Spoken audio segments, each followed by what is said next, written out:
Good afternoon, everyone. Let's start today's session. तो topic history से है, प्राचीन एशियन हिस्ट्री के बारे में पढ़ेंगे। इतिहास के जनक कौन है? पुलिस, टीजीटी, पीवीएस के सभी के लिए, एग्जामों के लिए है, खासतौर पुलिस के। देखिए, विशेष से आप वीडियो को अंत तक देखें, और यदि चैनल पर नए हैं तो सब्सक्राइब कर लें, बेल आइकन को भी क्लिक कर लें कि ताकि आपको नोटिफिकेशन समय समय मिलती रहे। इतिहास जब भी नई वीडियो अपलोड होगी तो आपको मिल जाए। देखिए, इतिहास के जनक हेरोडोटस हैं। इतिहास के जनक हेरोडोटस है, the father of history Herodotus. इन्होंने हिस्टोरिका नामक एक पुस्तक लिखी थी। हिस्टोरिका पुस्तक के लेखक का नाम पूछेगा तो हेरोडोटस, और इतिहास के जनक का नाम भी हेरोडोटस। एक क्वेश्चन बनता है। प्रागैतिहासिक काल क्या होता है उसके बारे में पढ़ें। तो इस प्राचीन हिस्ट्री को भी 3 भागों में बांट दिया गया था। पहले प्रागैतिहासिक इतिहास को अध्ययन का सूत्र, प्रागैतिहासिक काल, मध्य ऐतिहासिक काल और आद्य ऐतिहासिक काल। ऐतिहासिक काल, प्रागैतिहासिक से मध्य ऐतिहासिक काल। प्रागैतिहासिक काल में जो लिखित साक्ष्य न मिलते हैं, मध्य काल में थोड़ा लिखित मिलती है लेकिन पढ़ा नहीं जा सका। ऐतिहासिक काल में लिखित भी है, पढ़ा भी जा सकता है। प्रागैतिहासिक काल देखिए, वह काल जिसके लिए कोई लिखित सामग्री उपलब्ध नहीं है और जिसमें मानव का जीवन अपेक्षाकृत पूर्णतया असभ्य नहीं था। वह काल जिसके लिए कोई लिखित सामग्री उपलब्ध नहीं है और जिसमें मानव का जीवन अपेक्षाकृत पूर्णतया सभ्य नहीं था, प्रागैतिहासिक काल कहलाता है। इस काल को 3 भागों में विभाजित किया गया है। पूरा पाषाण काल,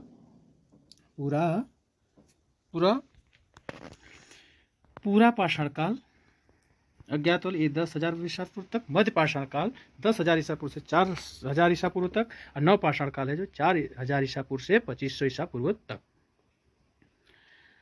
पूरा पाषाण काल अज्ञात काल से लेकर 10,000 ईसा पूर्व तक, मध्य पाषाण काल 10,000 से लेकर 4,000 ईसा पूर्व तक, नव पाषाण काल 4,000 से लेकर 2,500 ईसा पूर्व तक। ये 3 भागों में प्रागैतिहासिक काल को बांटा गया अध्ययन की सुविधा के लिए। आग का आविष्कार पूरा पाषाण काल में हुआ था। अब पहिए का आविष्कार जो है नव पाषाण काल में हुआ। तो पहिए का आविष्कार नव पाषाण काल में। मनुष्य घर बनाने की प्रवृत्ति नव पाषाण काल में सीखी। मनुष्य पहिए घर बनाने की प्रवृत्ति नव पाषाण काल में, और पहिए का आविष्कार नव पाषाण काल में किया। कृषि का भी आविष्कार नव पाषाण काल में हुआ। अब मनुष्य ने पूछा सर्वप्रथम किस जानवर को पालतू बनाया? तो कुत्ते को। और किस जानवर को पालतू बनाया? तो कुत्ते को। और पूरा पाषाण काल में मानव की जीविका का मुख्य आधार शिकार। किसका उसका नव पाषाण काल। पूरा पाषाण काल में मानव की जीविका का आधार पूछा जाए तो शिकार था। मनुष्य ने सबसे पहले किस धातु का प्रयोग किया? तो तांबा। किस धातु का पूछा जाए तो तांबा, कॉपर। कुत्ता पालतू जानवर का पूछा जाए तो पालतू जानवर में। फसल पूछा जाए तो जौ आएगा। ठीक है। मनुष्य ने सबसे पहले तांबा धातु का प्रयोग किया था। मनुष्य द्वारा प्रयोग किए जाने वाला प्रथम औजार था तो कुल्हाड़ी थी। कौन सी? कुल्हाड़ी। मनुष्य प्रयोग प्रथम औजार पूछा जाए तो कुल्हाड़ी। प्रथम जानवर पूछा जाए तो कुत्ता। प्रथम धातु पूछा जाए तो तांबा। कृषि का प्रथम उदाहरण कहाँ से मिलता है? तो मेहरगढ़ से प्राप्त हुआ। कृषि का प्रथम उदाहरण तो मेहरगढ़ से। भारतवर्ष शब्द का सर्वप्रथम उल्लेख हाथी गुफा अभिलेख में मिलता है। मनुष्य द्वारा प्रयोग किए जाने वाला प्रथम औजार कुल्हाड़ी थी। और कृषि का प्रथम उदाहरण मेहरगढ़ से प्राप्त हुआ। कहाँ से कृषि का प्रथम साक्ष्य मिला है? तो मेहरगढ़ से। भारत शब्द वर्ष सर्वप्रथम उल्लेख हाथी गुफा अभिलेख से मिलता है। हाथी गुफा अभिलेख से।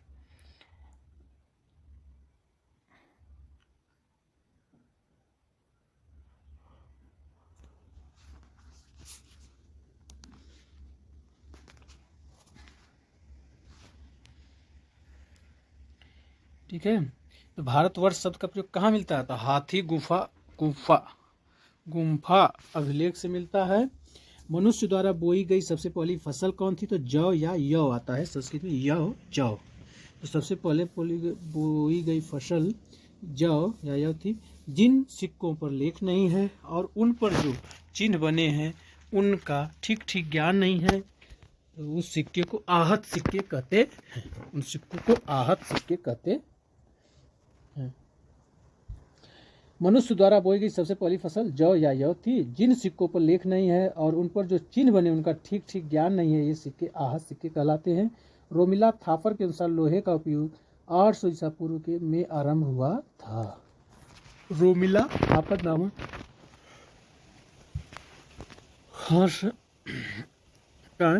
रोमिला थापर कहते हैं कि लोहे का उपयोग 800 ईसा से पूर्व से आरंभ हुआ है।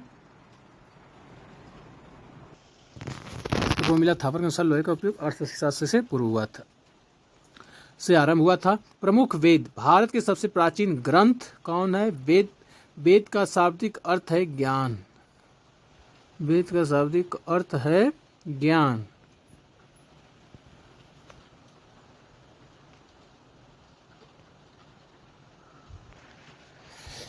तो वेदों की संख्या 4 है। भारत के सबसे प्राचीन ग्रंथ वेद का शाब्दिक अर्थ है ज्ञान है। वेदों की संख्या 4 है। ऋग्वेद, ऋग्वेद, अजुर्वेद, सामवेद, अथर्ववेद। ऋग्वेद सबसे प्राचीन वेद पूछा जाए तो ऋग्वेद है। अजुर्वेद ये कुछ और है। सामवेद संगीत वाला वेद जो है खाने वाला, तो सामवेद है। अथर्ववेद। तो ऋग्वेद यह सबसे प्राचीन वेद है।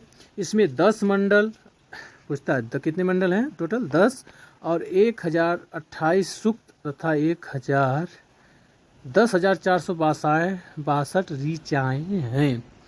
1028 सूक्त तथा 10,462 ऋचाएँ हैं।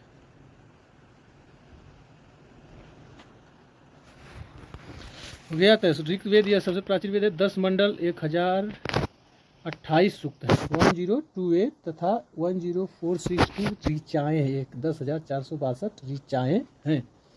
462 ऋचाएँ हैं। हाँ, तो अभी हम पढ़े वेद कितने थे? 4 प्रमुख 4 वेद। ऋग्वेद, अयुर्वेद, सामवेद और अथर्ववेद। तो इसमें ऋग्वेद क्या सबसे प्राचीन वेद है, जिसमें 10 मंडल, 1028 सूक्त और 10,462 ऋचाएँ हैं। ऋग्वेद की 5 शाखाएं हैं। ऋग्वेद की 5 शाखाएं। देवता सोम का उल्लेख 9वें मंडल में ऋग्वेद में 25 नदियों का जिक्र मिलता है। यानी देवता सोम का जो उल्लेख है किस मंडल में पूछा जाए तो 9वें मंडल में। ऋग्वेद में 25 नदियों का जिक्र है। तो कितने नदियों का ऋग्वेद में जिक्र है? तो 25 नदियों का। गायत्री मंत्र जिसकी रचना ऋषि महर्षि विश्वामित्र ने की थी, उसका उल्लेख ऋग्वेद के 3 मंडल में है। तीसरे गायत्री मंत्र की रचना श्री विश्वामित्र ने की थी, उसका उल्लेख ऋग्वेद के 3 मंडल में।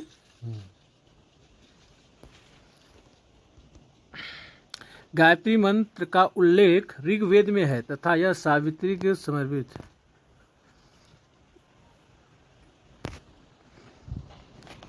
गायत्री मंत्र जिसकी रचना श्री विश्वामित्र ने की थी, उसका उल्लेख ऋग्वेद के 3 मंडल में है। गायत्री मंत्र का उल्लेख ऋग्वेद में है तथा यह सावित्री को समर्पित है। तो किसको समर्पित है? सावित्री को।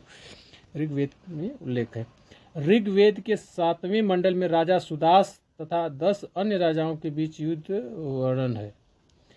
ऋग्वेद के 7वें मंडल के अंतिम राजा सुदास तथा 10 अन्य राजाओं ने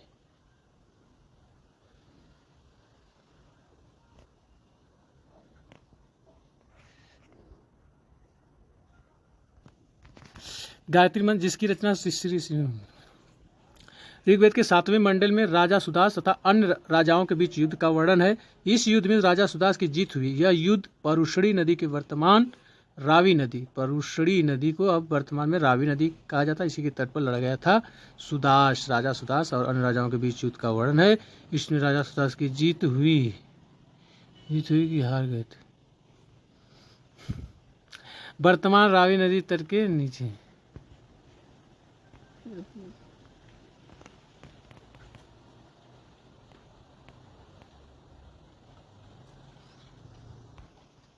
चलिए अजुर्वेद। अजुर्वेद में क्या? यह वेद गद्य एवं पद दोनों में लिखा गया था। अजुर्वेद किसी के गद्य और पद में लिखा गया। प्राचीन वेद पूछा जाए तो ऋग्वेद पूछा जाता है।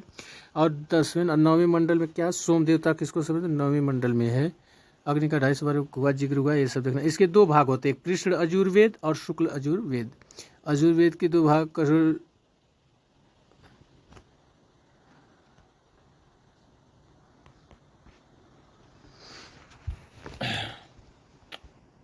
अजुर्वेद होगा, यह वेद गद्य और पद्य दोनों में लिखा गया है। इसके दो भाग हैं, कृष्ण यजुर्वेद, शुक्ल यजुर्वेद, सामवेद।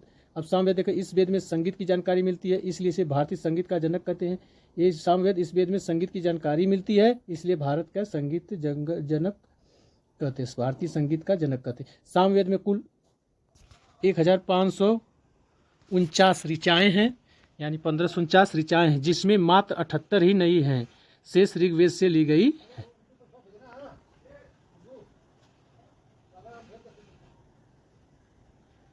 अथर्ववेद, यह वेद सबसे बाद में लिखा गया है। अथर्ववेद सबसे बाद वाला वेद तो अथर्ववेद है, जो बाद में लिखा गया है। इसे आधुनिक वेद भी कहते हैं। अथर्ववेद को किसको आधुनिक वेद कहते हैं? तो अथर्ववेद को। इसे वेद में क्या है? जादू टोना तंत्र मंत्र चिकित्सा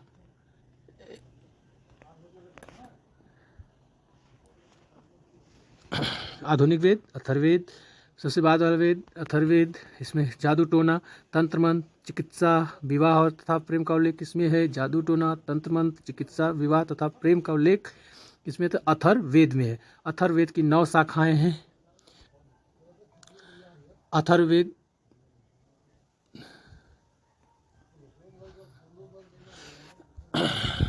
अथर्ववेद की 9 शाखाएं, तो पिप्पलाद एवं शौनक, ये 2 शाखाएं अधिक प्रचलित हैं। पिप्पलाद एवं शौनक अथर्ववेद की 9 शाखाओं में से 2 अधिक प्रचलित हैं। अथर्ववेद को ब्रह्मदेव भी कहा जाता है। अथर्ववेद को ब्रह्मदेव भी कहा जाता है। इसमें ये बताया गया है कि सभा तथा समिति प्रजाति की 2 पुत्रियां हैं। सभा तथा समिति प्रजापति की 2 पुत्रियां हैं। अथर्ववेद ब्रह्मदेव में बताया गया। वेदांग की कुल स्त्रियां, वेदांग की कुल संख्या 6 है। कुल संख्या 6 है। शिक्षा, ज्योतिष, व्याकरण, कल्प, निरुक्त, छंद, कल्प, निरुक्त, छंद, शिक्षा, ज्योतिष, व्याकरण। वेदांग की कुल 6 संख्या है।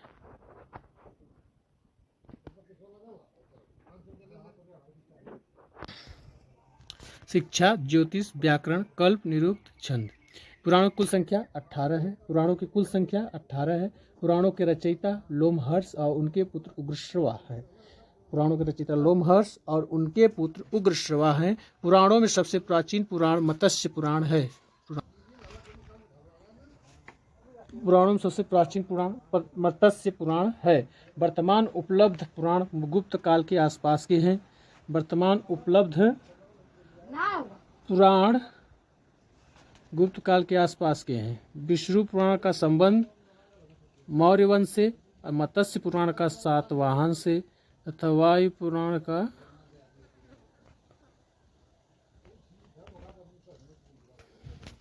वर्तमान उपलब्ध पुराण गुप्त काल के आसपास के हैं।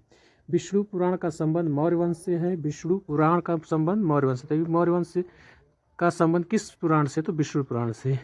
मत्स्य पुराण का संबंध किससे? सातवाहन से। मत्स्य सातवाहन से। मत्स्य पुराण का संबंध सातवाहन से है।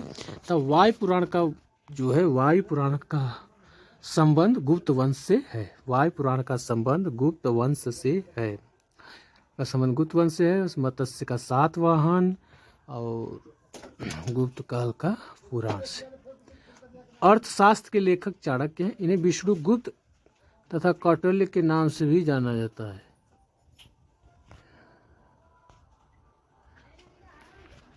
अर्थशास्त्र के लेखक चाणक्य हैं। विष्णुगुप्त तथा कौटिल्य नाम से भी जाना जाता। अर्थशास्त्र एक राजनीतिक शास्त्र है। तो अर्थशास्त्र कैसा है? तो राजनीति शास्त्र है। इसमें मौर्यकालीन इतिहास की जानकारी, इससे किसकी जानकारी मिलती है? तो मौर्यकालीन इतिहास की जानकारी मिलती है। तो क्वेश्चन बनता है, पूछता है, इसको ध्यान से देखें। अर्थशास्त्र एक राजनीतिक शास्त्र, इसमें मौर्यकालीन इतिहास की जानकारी मिलती है। राजतरंगिणी पुस्तक के लेखक कल्हड़ हैं। तो राजतरंगिणी पुस्तक के लेखक कौन है? तो कल्हड़ हैं।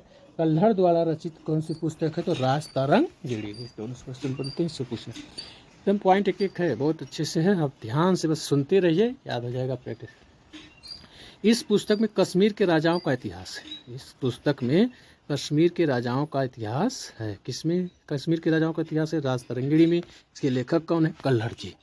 अष्टाध्यायी पुस्तक के लेखक पाणिनि हैं। अष्टाध्यायी पुस्तक के लेखक पाणिनि। पाणिनि ने कौन सी पुस्तक ली? अष्टाध्यायी। पाणिनि अष्टाध्यायी। यह संस्कृत व्याकरण की पुस्तक है। किस भाषा में? यह संस्कृत व्याकरण की पुस्तक है पाणिनि। और सबसे प्राचीन स्मृति मनुस्मृति है। सबसे प्राचीन स्मृति मनुस्मृति है।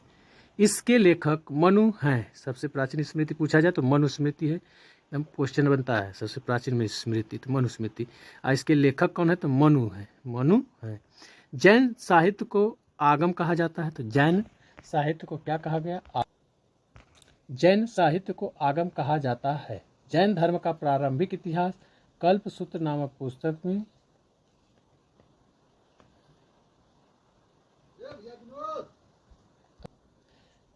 जैन साहित्य को आगम कहा जाता है। जैन धर्म का प्रारंभिक इतिहास कल्पसूत्र नामक पुस्तक में है। यह भद्रबाहु द्वारा ने लिखी है। जैन धर्म का प्रारंभिक इतिहास इसमें कल्पसूत्र नामक पुस्तक, इसमें कल्पसूत्र, इसको किसने लिखी है? तो भद्रबाहु ने। जैन साहित्य किसे कहा जाता है? आगम को आगम कहा जाता है। जैन साहित्य को आगम कहा जाता है। जातक कथाएं बौद्ध धर्म से संबंधित। जातक कथाएं किससे संबंधित है? तो बौद्ध धर्म से। इसमें महात्मा बुद्ध के पूर्व जन्म की कहानियां हैं। तो जातक कथाएं में महात्मा बुद्ध के विषय में क्या कहेगा? तो बुद्ध के पूर्व जन्म की कहानियां हैं। और ये किससे संबंधित है? तो बौद्ध धर्म से। भारत का सबसे प्राचीन नगर मोहनजोदड़ो है। भारत का सबसे प्राचीन नगर मोहनजोदड़ो था, जिसे मृतकों का टीला कहा जाता था। असम में पाए जाने वाला गिबन भारत का एकमात्र कवि है। असम में पाए जाने वाला गिबन एक असम में पाए जाने वाला गिबन भारत का एकमात्र कवि है। चलिए यहाँ पे का सेशन और सेशन यदि पसंद आए तो इसे लाइक सब्सक्राइब करें, शेयर भी करें ताकि लगे लोग लाभ। तो पूरे में पक्का क्वेश्चन बनने वाला है, विश्वास करिए। आप मिला भी सकते हैं प्रैक्टिस पेपर। जय हिंद, जय हिंद, जय भारत।